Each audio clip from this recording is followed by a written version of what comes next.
Kilometre దూరం success కోసం పరిగెత్తితే success 4 కిలోమీటర్లు పరిగెత్తుంది నిన్ను చూసి. లోపాలను రెక్టిఫై చేసుకో, నువ్వు ఉండాల్సిన విధంగా ఉండు, ఈ సిస్టానికి తల వంచు, సక్సెస్ నీ దగ్గరికి వస్తుంది, నీ కాళ్ళ దగ్గరికే సక్సెస్ వస్తుంది, నో డౌట్. నేను ప్రూవ్ చేసి మాట్లాడుతా ఉన్నా. 5.5 years నా జర్నీ. నేను ఎక్కడికి పోయి దండం పెట్టలేదు, ఏ చర్చికి పోలేదు, ఏ మసీదు పోలేదు, ఏ గుడికి పోలేదు. మానవ సేవే మాధవ సేవ, పనియే ప్రత్యక్ష దైవాన్ని గుండెల్లో పెట్టుకొని పనిచేస్తే 20 lakhs ఈ డిసెంబర్కి ఎంఎస్ఆర్ వెళ్ళిపోతా ఉన్నాడు. ఏం కావాలి మనకు? 10 మందికి ధైర్యం నూరిపోస్తున్నాం, 10 మందికి ఇన్కమ్ ఇప్పిస్తున్నాం, 10 మందిని నడిపిస్తున్నాం, మనకు డబ్బు వస్తుంది. ఇంకే గుడి కావాలి, బడి కావాలా? కసి, పోరాటం బ్లడ్ లో నింపుకొని పనిచేస్తున్నాం. కంపెనీ దగ్గర ఎథికల్ గా ఉంది, కంపెనీ నీతిగా ఉంది, నిజాయితీగా ఉంది, ఆనెస్ట్గా ఉంది.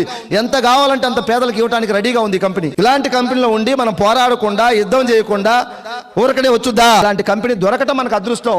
ఇక్కడ పోరాడకపోతే 100కు 1000% నీదే తప్పు. సక్సెస్ అయితే 100కు 100% నువ్వే, ఫెయిల్ అయితే 100కు 1000% నువ్వే. నీ అప్లైనర్ కాదు, నీ డౌన్లైనర్ కాదు, గుర్తుపెట్టుకోండి.